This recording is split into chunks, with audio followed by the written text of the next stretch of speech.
복음 24장 36절부터 53절까지의 말씀을 한번 나눠보겠습니다. 너희에게 평강이 있을지어다. 오늘 이 누가복음 마지막 날인데 누가가 가장 강조하고 싶은 말이 무엇일까? 다른 사람들은 그냥 예수님께서 죽으셨다, 그리고 부활한 것처럼 이렇게 뉘앙스를 그렇게 흘리고 끝나는데, 누가복음은 예수님께서 부활하셔서 많은 사람을 만나는 아주 자세한 이야기까지 한 장을 더하면서 해주고 싶은 메시지가 우리에게 있어요. 그래서 왜 이 누가는 예수님이 죽었다 부활하셨다 거기서만 끝나지 않고 많은 사람 앞에 나타나서 서로 만난 그런 만남과 교제 이야기를 많이 다루는데, 왜 그런 이야기를 중요시 여겨서 다루는 걸까? 우리에게 뭘 말해주고 싶은 걸까? 24장은 이제 그런 것이 가장 중요합니다. 그래서 오늘 말씀을 한번 나눠보겠는데, 제자들에게 처음으로 이제 예수님께서 나타나신 게 무덤에서 여자들이 돌아가셨지, 그분은 죽으셨지 하고 무덤에 갔는데 그분이 살아나신 것을 목격한 것이죠. 여자들의 목격. 그리고 제자들이 와서 그것을 확인했고, 그리고 모여있는 제자들에게 예수님이 여러 번 방문하셔서 실제로 내가 살아있다라는 것을 보여주셨습니다. 그러면서 맨 처음에 오늘 이제 제자들에게 나타나는 그런 장면인데, 여러 가지 나타나는 장면들을 이 누가는 아주 자세하게는 하지 않았어요. 그런데 총칭 그냥 모든 제자들에게 나타난 그런 모습만 서술을 했는데, 특별히 지난 시간에 했던 것처럼 엠마오로 가는 길에서 만난 제자 이야기를 통해서 누가는 무슨 말을 하고 싶은지 이미 우리에게 밝혀줬어요. 이 엠마오로 가는 이 두 사람은 예수님이 죽으셨다 부활하셨다는 것을 친히 목격했고 그거를 받아들였고 자기도 목격자로서 증인이 되었거든요.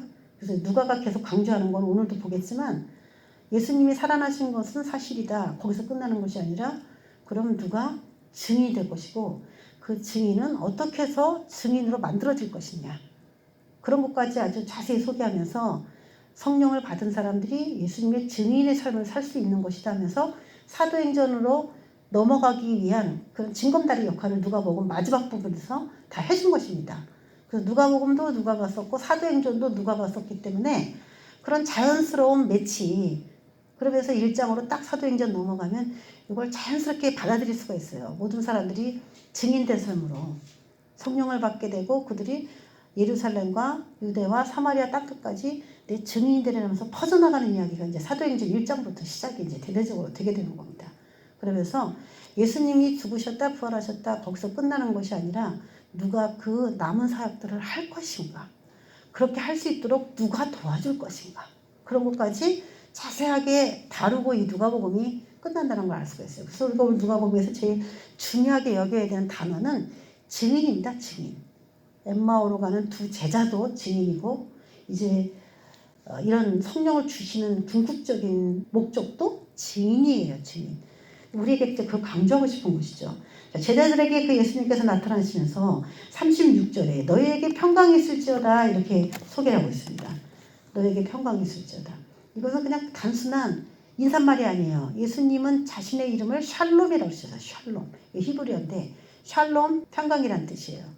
샬롬의 왕이에요. 예루살렘 할 때 살렘도 평강이고, 예수님을 한마디로 표현을 해봐라 그럼 이제 샬롬이 되겠습니다. 평강. 너희에게 평강이 있을지어다라는 것은 예수님의 평강을 내가 너희에게 주겠다 이런 얘기죠. 그런데 이 세상에서는 이 평강이 있을 수 있느냐? 없다고 얘기해요. 세상에서는 우리에게 평강을 줄 수 있을 것 같지만 그 평강이 시간이 지나면 이것이 깨져버리는 평강이에요. 일시적인 평강, 시간이 한정되어 있는 평강. 그렇지만 예수님께서 평강이 있을지어다 하면서 강조하고 싶은 건 뭐냐면, 이제 예수님께서 십자가를 지시고 돌아가시고 부활하셔서 그때 예수님으로 인해서 인류에게 진짜 참 평강이 온 것이다. 참 평화가 온 것이다. 이거를 예수님 안에서 우리가 이제 문제를 해결받고 그 평화가 뭔지를 맛본 사람은 이 말이 이제 뭔지를 아는데, 이론으로 알기에는 이게 참 어렵습니다. 하루하루가 우리가 다 각박하고 내일이 암울한데 마음이 평안해야 돼, 평강을 가져 이러면은 그게 평안해지는 게 아니에요. 실제로 문제가 해결이 되거나 아니면 문제를 이렇게 해결할 것이라고 누군가가 말해줬을 때의 평강이 오는 겁니다. 근데 이게 이 세상에서는 우리 문제를 해결해 주겠다고 누가 노골적으로 딱 얘기를 하는 그런 존재가 없잖아요. 부모도 자식의 문제를 해결해 주겠다고 감히 말할 수 없습니다. 그런 걸 우리가 자식을 기르면서 부모의 연약함, 또 남편과 배우자의 그 안타까움이 있지만 그걸 대신 해결해 줄 수 없는 그런 안타까움. 또 내가 아무리 아파해도 부모가 나를 대신해 줄 수 없는, 우리 부모가 좀 뭔가 해줬으면 좋겠는데 나를 위해서 해줄 수가 없는 거야. 이 세상에서 아무리 친하다고 해도 우리에게 평강을 가져다 줄 수 있는 요인이 실제로 많이 없다는 것이죠. 그래서 예수님은 드디어 이 세상에 자신이 죽었다가 부활함으로 인해서 인류에게 평화가 오게 된 거다, 임하게 된 거다. 나를 믿고 따르는 자에게 내가 너 이렇게 해줄게 하면서 딱 말씀해 주시는 게 나중에 그대로 이루어지기 때문에 사람은 평강을 갖게 되는 것이죠. 지금 현재는 꼭 그렇지 않다 할지라도.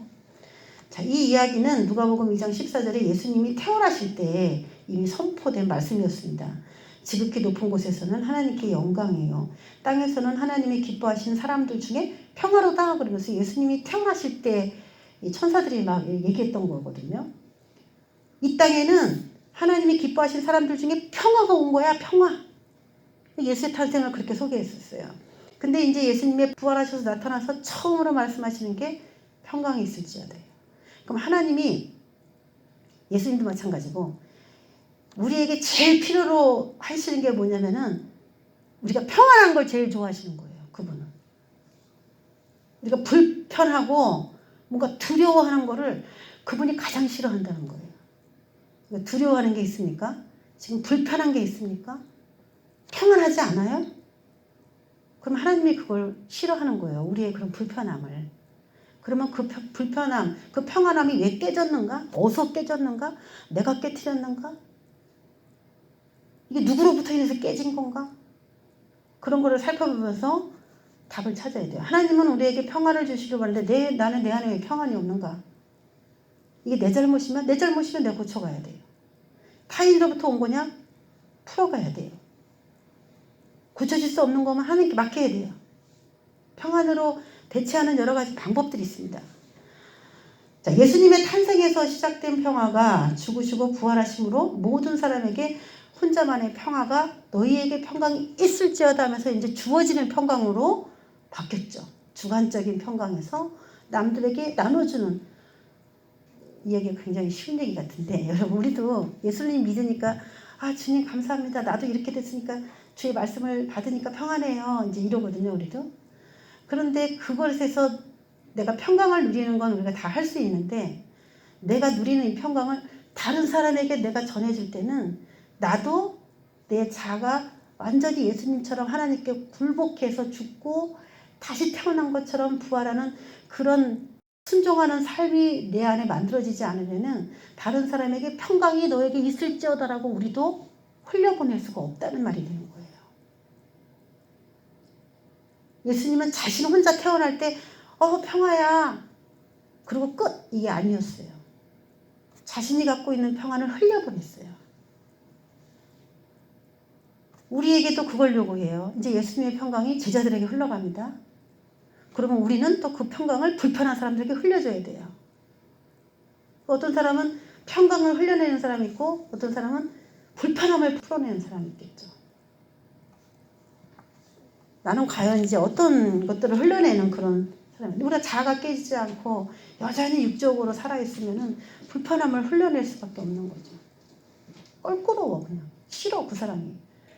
우리가 잘 자아를 깨트리고 주님 안에 순종하려고 하면은 어쨌든 절제하고 기다리는 게 있기 때문에 흘러낼 수가 있는 그 힘이 거기서 나오는 겁니다. 이 죽었다 부활했다 평강이다, 이 간단한 이야기인 것 같지만 우리에게 적용해서 본다면은 예수님처럼 했을 때에 그것이 가능하다라는 얘기가 되는 것입니다. 그들이 놀라고 무서워요. 갑자기 죽으신 분이 나타나서 놀라고 무섭죠. 평강이 있을지어다 이렇게 얘기하니까. 여러분, 우리가 돌아가신 분을 꿈에서 보더라도요, 두렵고 떨립니다.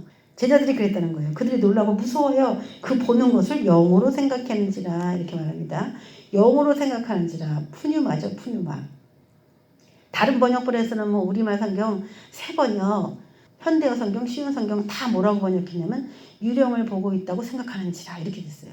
죽은 사람은 살아날 수가 없다, 이렇게 아주 믿었던 거죠. 이건 뭐냐면 여태까지 세상이 생긴 이래로 죽은 사람이 살아난 역사가 없는 거예요.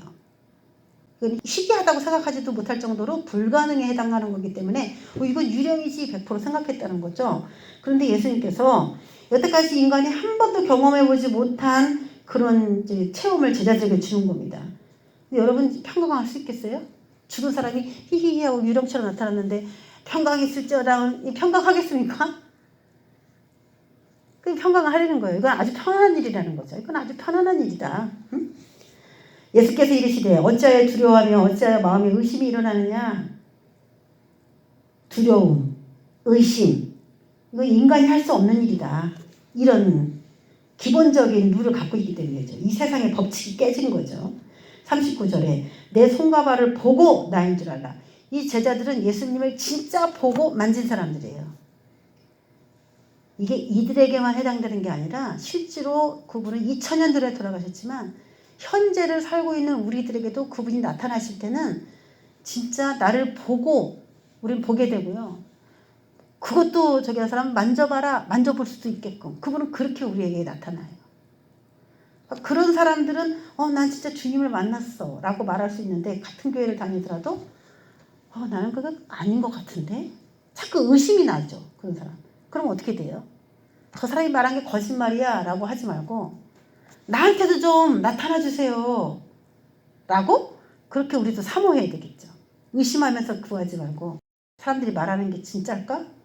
믿으라니까 무조건 믿을 수는 없는 겁니다. 사람은 그렇게 믿을 수가 없어요. 억지로. 이해가 돼야지 믿어. 우리는 그렇게 강박하거든요.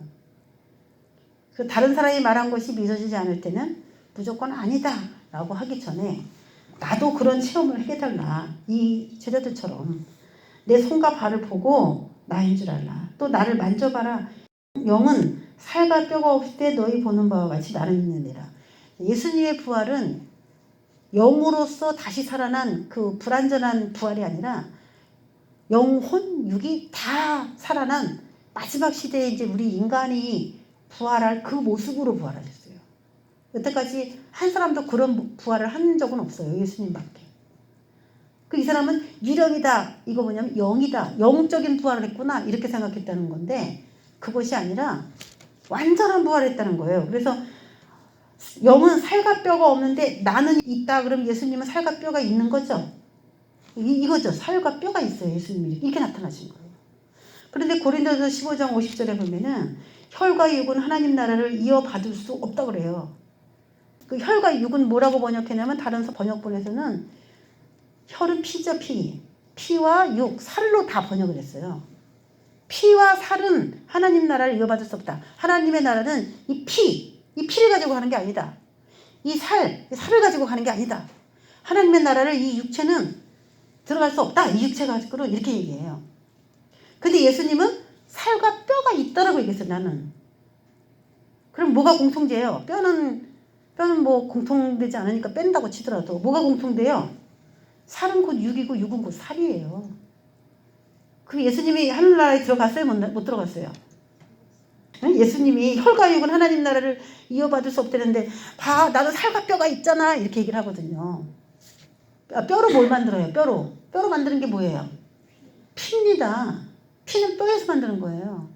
그러면 혈과 육은 하나님 나라 이어받을 수 없으면 하나님 나라 가는 사람은 살도 없고 피도 없고 뼈도 없다는 얘기가 되는 거예요. 그리고 어떤 목사님은 그렇게 썼더라고. 하늘나라에 있는 사람은 피가 없어서 하얗대. 창백하대. 그럴까요? 창백해? 거긴 하얀 사람들의 나라니까 그냥 하얄까? 이게 무슨 의미일까요 이게? 응? 뼈가 왜 있어? 피가 필요 없는데 굳이. 그러면 뭐 해조류처럼 이렇게 뻗을 수가 없으니까 뼈가 있어야죠. 연체동물도 아니고. 응? 이게 무슨 말이냐면요.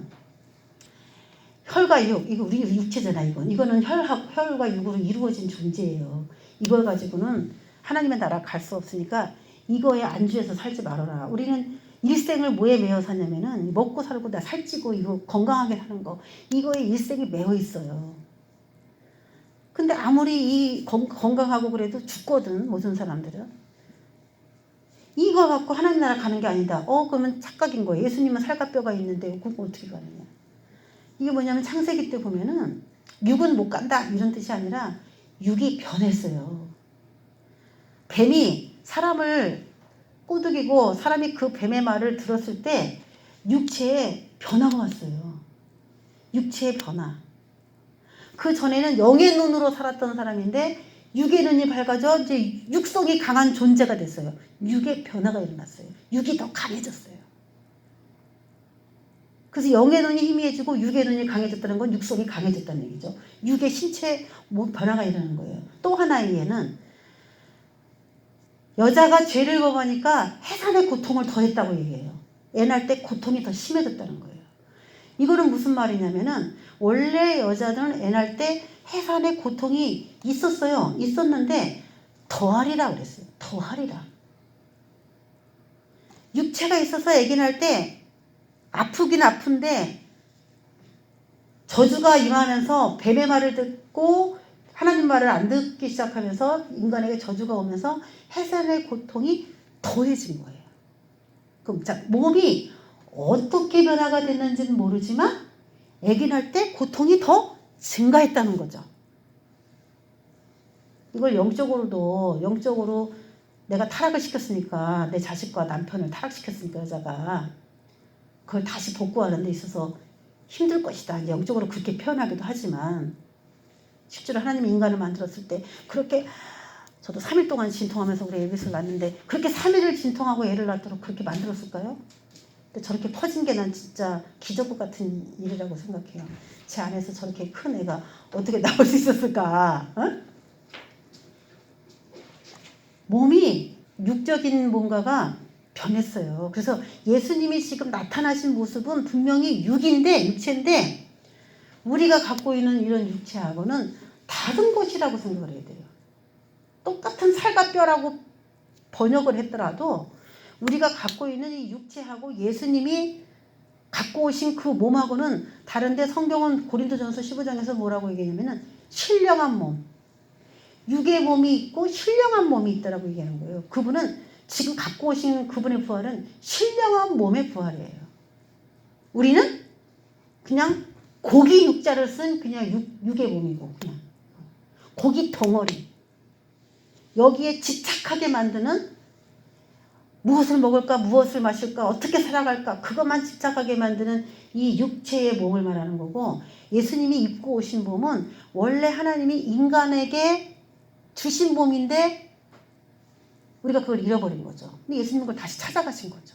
그래서 에덴 동산의 주인이시고 그분은 에덴 동산에 들어가신 분이죠. 그분 자체가 에덴 동생이시기도 하고 똑같은 육이지만 육인 것처럼 글씨가 그렇게 돼 있지만 몸이 뭔가 달라진 거예요. 저주가 임하기 전의 몸적 상태 그렇게 보면 돼요.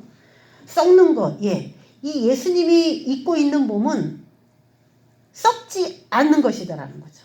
예수님은 분명히 살과 뼈가 있어요. 근데 본질이 다르죠? 우리가 갖고 있는 혈과 육 이런 신체는 썩어요. 이거는. 근데 예수님이 부활하셔서 입은 그 육체는 썩지 않습니다. 신기한 거 이게.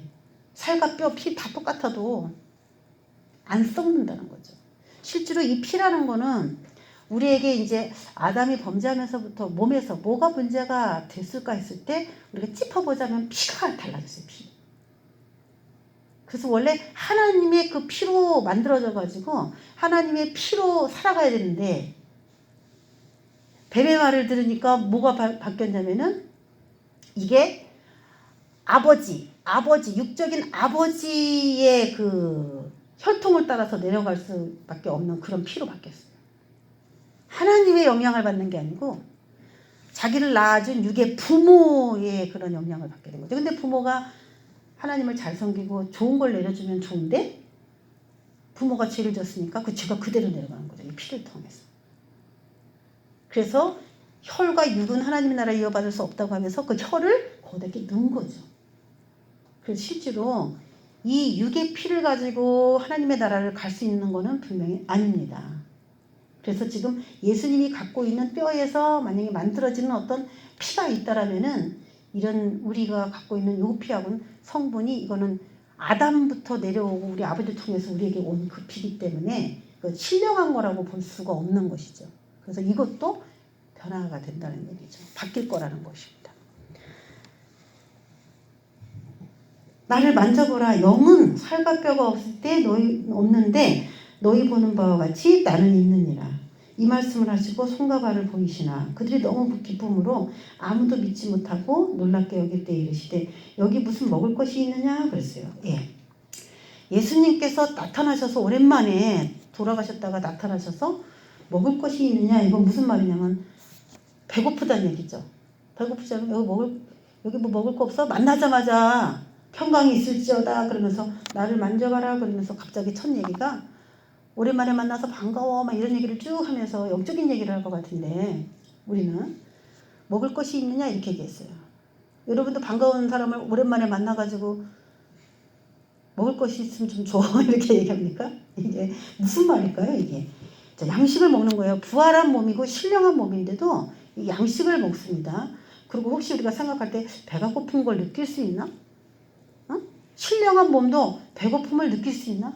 그럼 하나님이 맨 처음에 사람을 만들었을 때 뱀의 유혹을 받기 전에 그런 몸 상태에서는 안 먹게 만들었을까요? 먹게 만들었을까요? 뱀의 유혹을 받기 전의 몸, 아담의 몸은 먹게 만들었을까요? 안 먹게 만들었을까요? 먹게 만들어 온 거죠. 먹는 거예요. 자, 이사야 65장 17절에도 내가 새하늘과 새 땅을 창조하나니 그러면서 이건 메시아 왕국을 말합니다. 메시아 왕국을 새하늘과 새 땅이라고 얘기했어요. 그런데 그 예수 그리스도가 통치하는 그 세계가 이제 올 텐데 그때 무슨 일이 일어나냐면은 너희가 포도나무를 심고 열매를 먹을 것이며 이리와 어린 양이 함께, 이리하고 어린 양은 원래 원수예요. 이리가 어린 양을 먹겠죠? 근데 이리와 어린 양이 함께 같은 먹거리를 먹는 거죠. 사이가 되게 좋아졌어요. 사자가 육식동물인데 소처럼 짚을 먹을 것이고 뱀은 흙을 양식으로 삼을 거다. 원래 흙을 먹을지니라 이렇게 창세기에 나왔지만 뱀이 원래 흙을 안 먹습니다. 지금도.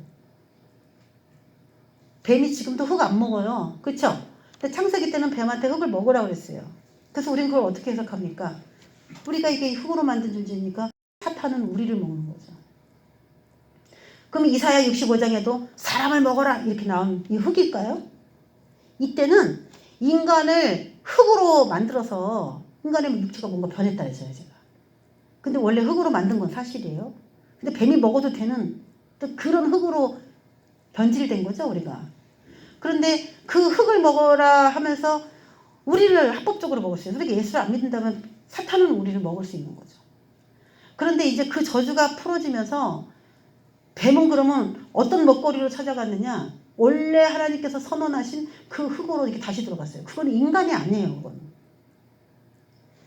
자, 그래서 양식을 삼을 것이요 먹을 것이요 먹을 것이요 하면서 메시아 왕국에도 먹을 것이 있다라는 거예요. 배가 고프다라는 거죠. 먹는 것이 있다는 거죠.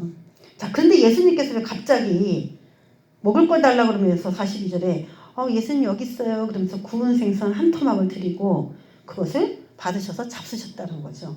이런 얘기들을 왜 했을까? 부활하면은 이렇게 먹을 것이 땡기는구나. 뭐 그런 걸 얘기하려고 이렇게 얘기를 할까요? 그런 건 아니겠죠. 왜 그랬을까? 자, 부활하신 후에 가장 먼저 하신 것은 제자들과 함께 먹고 마시는 것이었어요. 그래서 예수님은 그 예배 때도 구약에도 먹고 마시는 걸 굉장히 중요시 여겼습니다. 그래서 실제로 우리가 이제 한 식탁에서 먹고 마시는 것도 그 교제할 때 굉장히 중요하듯이 하나님도 우리에게 먹고 마시는 걸 굉장히 중요시 여기는데 우리가 말씀을 이렇게 얘기하면 여러분께 듣는 것도 이것도 이제 먹고 마시는 거라고 성경은 그렇게 기록을 했고 실제로 음식을 같이 먹는 것도 먹고 마시는 것이에요. 그래서 영적인 식사가 있고 육적인 식사가 있는 것입니다. 그런데 구운 생선 그 한 토막을 예수님께 드렸다. 이건 분명히 육적인 양식을 드린 거죠. 근데 어떤 사본에는 꿀찍은 떡을 드렸다. 그것도 같이 드렸다. 이렇게도 사본에 되어 있는 게 있어요. 그리고 요한복음 21장 9절에는 육지에 올라보니 예수님께서 이제 부활하고 난 다음에 육지에 올라보니 숯불이 있는데 그 위에 생선이 놓였고 떡도 있더라. 그러면서 예수님한테 생선만 구워드렸다라고 하지 않고 요한복음에도 떡도 있더라. 그런데 떡을 안 드셨겠냐는 거지. 그래서 구운 생선과 꿀찍은 떡을 드렸다라고 하는 그런 이제 어떤 사본의 말처럼 신빙성은 이게 있습니다. 그러면 뭐 떠올라요, 여러분은? 구운 생선 한 토막 갖고 꿀찌개 떡 그러면 딱 뭐 떠올라요? 오병이어가 떠오르잖아요. 요한복음에 오병이어. 물고기 2마리하고 떡 5개로 5,000명을 먹인 거. 그게 요한복음에서는 뭐라고 해석이 되어 있냐면은 내가 죽은 다음에 나는 물고기고 나는 그 떡이 될 것이다. 그래서 내 복음이 여러 사람에게로 전파돼가지고 그들이 나를 먹을 것이다. 내 복음을 다 받아들일 것이다. 그렇게 이제 표현한 표현으로 요한복음에서 사용했어요. 그래서 이 구운 생선은 나고 예수 그리스도고 떡도 예수 그리스도다. 이렇게 번역을 했습니다. 그러면 지금 예수님께서 구운 생선 한 토막을 잡숫고 꿀찍은 떡을 잡숫고 제자들하고 그러면서 대화를 하시는 거죠. 그리고 어떻게 했어요? 예수님이 45절에 그들의 마음을 열어 성경을 깨닫게 하셨어요. 이건 영적인 양식이죠. 이거는 성경 말씀을 이렇게 나누는 거, 이것도 먹는 거예요. 먹는 거라고 했어요. 지금 무슨 얘기를 하고 싶은 겁니까? 예수님이 지금 부활하셔가지고 한가하게 뭐 생선이나 먹고 이런 거를 소개하려고 한 게 아니라 지금 예수님은 자신을 사랑하고 자신이 가장 아끼는 사람들과 뭘 하고 싶으냐면은 내가 주님으로부터 받았던 그 은혜 있잖아요. 그거를 그들에게 나눠주기를 원하는 거죠. 그래서 그들은 또 예수님처럼 구운 생선 한 토막이 되고 예수님처럼 떡이 되어가지고 예수님께 음식으로 이렇게 드리는 거예요. 그래서 우리가 설교를 준비하면은 그분이 밥상을 받으시는 것처럼 인식을 하십니다. 우리가 설교하잖아요. 설교 준비하잖아요. 그러면 제가 설교 준비를 제대로 안 하고 예를 들어 설교를 하면은 예수님은 반찬도 차려놓지 않고 식사하세요라고 말하는 것처럼 느끼신다는 거예요. 여러분은 설교를 많이 안 하니까 그걸 잘 못 느끼지만 설교를 많이 하는 사람은 우리의 설교에 그분이 기름을 붓고 즐거워하시는지 오늘은 다른 별로다라고 하는 느낌을 갖는지 우리는 그런 느낌을 받아요. 우리는. 내가 정말 정성껏 뜨거운 게 음식을 차려서 하나님께 드렸는지. 그래서 제사장은 떡을 만들어서 항상 성전에다 이렇게 올려놓는 그런 역할을 한 사람인데 묻기 전에 하나님이 우리에게 떡을 줘야지 왜 제사장이 하나님께 떡을 갖다 바쳐. 예수님이 그렇게 하실 것이다 그런 얘기도 되지만 실제로 제자들이 예수님께 그걸 드리는 거예요. 그리고 예수님은 자신은 성경을 깨닫게 하는 또 능력을 그들에게 붓고 이게 예수님의 부활의 목적입니다. 이게. 왜 부활하셔서 제자들을 찾아가서 생선을 먹고 말이죠. 떡을 먹고 왜 그런 걸 하냐는 거죠. 그래서 육적인 양식과 영적인 양식을 두 개를 같이 번갈아 이렇게 소개하면서 이 세상에서 우리가 육체를 가지고 있는 동안 그분에게 양식을 예수님이 하나님께 사람들 앞에 하나님의 말씀을 전하면서 하나님께 밥상을 차려드린 것처럼 이제 그 숙제가 우리가 해야 될 숙제가 되는 것이죠. 예수님을 위해서 우리가. 자, 그런데 성경이 그냥 막 열어지는 것이 아니에요. 이 제자들이 구운 생선 한 토막을 그냥 드리니까 예수님 막 잡숫고 단순한 게 아니라 이 구웠다는 거는 불에다가 자신을 완전히 태웠다는 것을 말하잖아요. 그래서 우리가 생으로 이렇게 뭐 살아있는 이런 걸로 하나님께 헌신할 수가 없다는 것입니다. 그래서 하나님의 말씀에 순종하는 어떤 그런 생활을 하려면 힘들어요. 뭔가 내 마음하고 안 맞아요. 하나님하고. 근데 하나님의 뜻이 그렇기 때문에 내가 맞춰드려야 돼요. 그런 수고가 필요합니다. 그래서 주 안에서 자아를 잘 죽이고 승리한 자가 영육간의 양식을 먹이고 또 그분이 주시는 음식을 또 받아 먹을 수가 있는 거죠. 예수님이 지금 성경을 깨닫게 하시고 막 했던 이런 일들은 어떻게 가능했냐면 그분이 하나님 말씀에 자아를 죽이고 죽기까지 순종하셨기 때문에 엠마오로 가는 그런 제자들에게나 지금 오늘 제자들에게 나타나셔서 그분이 성경을 깨닫게 할 수 있는 능력을 그분이 행사를 한 거예요. 우리도 그렇게 하기 위해서는 내 자신을 구워서 드려야 된다는 거죠. 구워서. 난 태생이 그래요. 난 원래 그런 사람이에요. 있는 그대로 받으세요. 해갖고 드리는 게 아니라 말씀에 성령에 나를 태워가지고 하나님이 원하는 입맛과 식성에 맞춰서 우리 자신을 헌신하고 수고를 해야 된다는 것이죠. 그러면 성경이 이제 확 열리는 거죠. 그러면서 자, 그러면 성경을 깨닫게 하시기 위해서 부활을 하셨는데, 그러면 성경에서 가장 중요한 거를 이제 제자들에게 알려주길 원하고 우리도 그걸 배워야 되거든요. 46절에. 그럼 예수님이 부활은 왜 했냐? 성경을 깨닫게 하려고 제자들에게 나타나서 말했다. 이렇게 보면 되는 거예요. 간단한 얘기를 왜 이렇게 어렵게 하느냐? 근데 그걸 가리키는 게, 깨닫게 하는 게 쉬운 게 아니라는 거죠.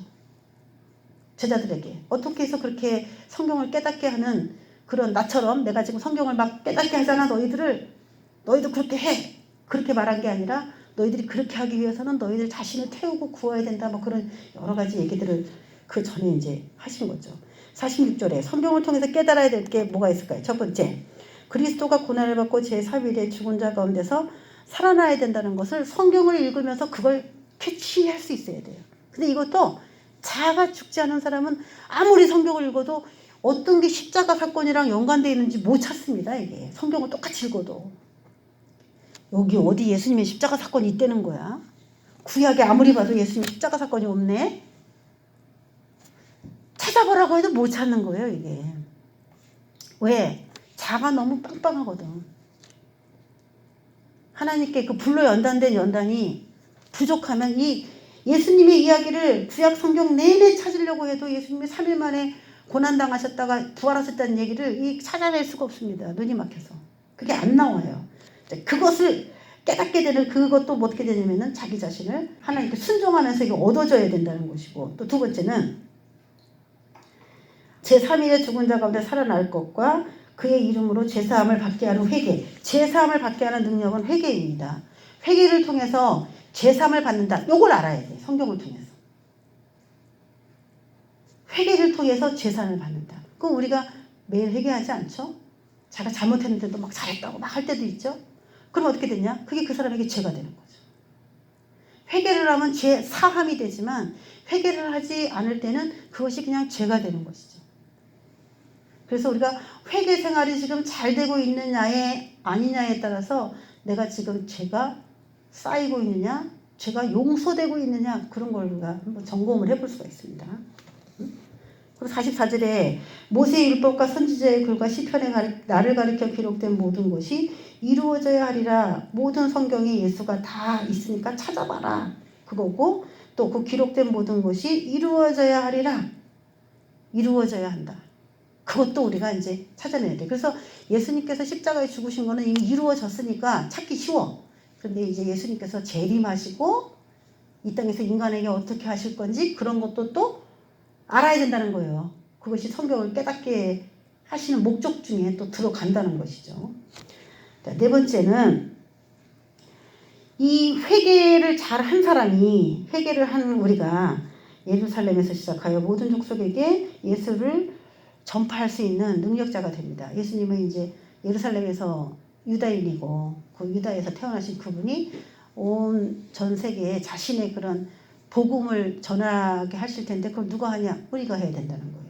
그 사도행전 1장 8절에 보면 오직 성령이 너희에게 임하시면, 이건 누가 하냐? 우리가 해야 돼요. 회개가 예루살렘부터 모든 족속에게 전파될 수 있도록 재료는 예수님이 준비했지만 그건 누가 하냐? 우리가 해야 된다는 거예요. 뭐가? 성령이 우리에게 오셔서, 너희가 권능을 받고, 성령이 임하면 뭐가 온다? 권능. 이 권능이 다이너마이트예요. 그 전에 나의 모습하고 완전히 달라진 모습. 변합니다. 성령 받으면. 미칩니다. 그 전에하고 달라요. 미친다니까 뭐 이상하게 해롱해롱 되는 그런 미친다는 게 아니고, 정상인들이 봤을 때는 정말 이해할 수 없지만 하나님이 볼 때 그게 옳다 하면 이 사람이 그걸 하는 거예요. 성령 받은 사람들을 보편적인 사람들과 똑같이 생각하는 경향이 교회 안에도 있는데 그건 안 되는 거예요. 어떻게 하나님을 위해서 저렇게 할 수 있을까라고 생각할 정도로 무엇인가를 하고 있으면 그 사람이 진짜 제대로 성령 받은 거죠. 뭘 하냐? 증인이 되는 겁니다. 예루살렘과 온 유대와 사마리아와 땅끝까지 이르러 내 증인이 되리라. 결국은 지금 우리한테 뭐 하라는 거예요? 성령을 그분이 부활하셔서 왜 가르쳐요? 제자들에게 지금 하나하나 가르치고 있거든요. 왜 가르쳤다는 거예요? 누가는 뭘 얘기하고 싶은 거예요, 오늘? 예수님이 죽으셨다, 부활했다. 아, 할렐루야. 그거로 끝내고 싶은 게 아니에요. 그러면 우리가 그 다음에는 뭐 해야 되느냐? 그거를 누가가 강조하고 싶은 겁니다. 응? 48절. 너희는 이 모든 일의 증인이다. 다 봤지? 예수님의 죽으심과 부활을 다 봤지? 그런데 이 증인이 되기 위해서 필요한 게 뭐냐면 49절에 위로부터 능력을 입어야 돼요. 위로부터 능력을 입어. 우리는 뭐 예수 믿으면 지금이라도 당장 복음을 전해 나가겠습니다. 이런 식으로 하는데 여러분 우리가 오늘 그 얘기도 했는데 그 사람의 못된 일을 내가 물들 수가 있어요. 뭐가 부족해서? 성령이 부족해서. 왜 자꾸 이 성령 먼저 받고 난 다음에 너 뭐 이 성에 머물러서 성령 받고 그리고 나가. 왜 그런 얘기 하는지 알아요? 자신이 자칭 성령 충만하다고 자기 스스로가 아무리 믿고 싶어도 어떤 사람에게 물드는 걸 보면 자기 성령이 덜 충만한 거예요. 우리가 하물며 플라스틱 통을 사더라도 김치를 담으면 이 플라스틱 통이 그 김치 국물이 들은 그 통이 있고요. 아무리 김치 국물을 담아도 통이 코팅이 잘 돼 있어가지고 그거 물이 들지 않는 플라스틱 통이 있습니다. 자신이 코팅이 잘 돼 있으면요. 아무리 어떤 사람이 와서 못된 사람이 온다 할지라도 그 사람한테 똑같이 행동하지 않아요. 근데 왜 또 그 사람하고 나도 똑같이 행동하느냐? 너 그렇게 나한테 했어? 나도 너한테 그렇게 할 거야. 왜 그렇게 합니까? 코팅이 안 돼 있는 거죠. 그래서 우리에게 복음 전하고 증인되는 걸 먼저 하라고 얘기를 안 하는 겁니다. 뭐 먼저 하래요? 이로부터 능력이 입혀질 때까지 이 성에 머물러라. 그거 먼저 하라는 거예요. 어떤 사람이 제가 오늘 이렇게 얘기했잖아요. 어떤 목사님이 창녀들을 구원하겠다고 창녀촌에 들어가서 몇 년 있으니까 포주가 됐다고. 아주 유명한 얘기예요. 그 여자들, 불쌍한 여자를 구원하겠다고 들어갔는데 따지기 몇 년 지나니까 왜 포주가 됐어? 이게 뭐예요? 인간은 다 인간의 힘으로는 죄를 밀어낼 수 있는 능력이 없는 겁니다. 그래서 우리가 더 중요시 여겨야 되는 게 내가 이 정도면 됐지 그게 아니에요. 어떤 죄하고 내가 맞물렸을 때 거기에 대한 유혹을 완전히 뿌리칠 수 있느냐 없느냐를 내 스스로 점검할 수가 있어요. 그 전에는 뭐 해야 되냐? 머물러 있어야 돼요. 위로부터 능력으로 입혀질 때까지 이 성에 머물러라. 그래서 그들은 전혀 기도에 힘쓰다가 사도행전에서 성령이 탁 오신 거죠. 그래서 오늘 지금 누가가 강조하고 싶은 거는 뭐냐면은 증인이 되는 과정. 그걸 우리에게 독자에게 말하고 싶은 거예요. 육체적인 예수님을 인격적으로 만나라 이거예요. 예수님을 만난 사람은 옛날 그 사람들이지 그렇게 생각하지 말고 지금도 그 예수님은 부활하셔서 제자들에게 막 나타난 것처럼 만나주십니다. 그러면 이 만남도 1번도 안 됐는데 2번, 3번, 4번을 어떻게 할 수가 있습니까? 못해요. 맨 처음에 뭐 해라? 예수님을 육체적으로 그분이 뭐 십자가에 달려셨던 찢어진 모습으로 오시든 아니면 뭐로 오시든 그분을 육체적인 예수님을 날 위해서 어떻게 죽으셨는지 그분을 만나라 이거예요. 이 1번이 먼저 되라는 거예요. 그 인격적 만남을 가지시길 주의 이름으로 축원합니다. 예수님을 알려고 하지 마라. 만나려고 해야 돼요. 이 지식으로 많이 알았다는 사람들이 교회를 무너뜨리는 겁니다. 제자들은 만났어요. 나를 보고 못 믿겠으면 만져봐라 그랬어요.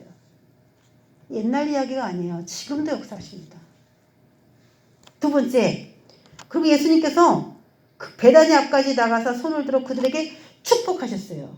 그 다음에 위로부터 오는 성령을 기다리도록 그들에게 말씀하신 거죠. 축복하고 이제 사라지셨고 제자들은 그때부터 위로부터 성령이 덧입혀지기를 예루살렘에서 계속 기도한 거죠.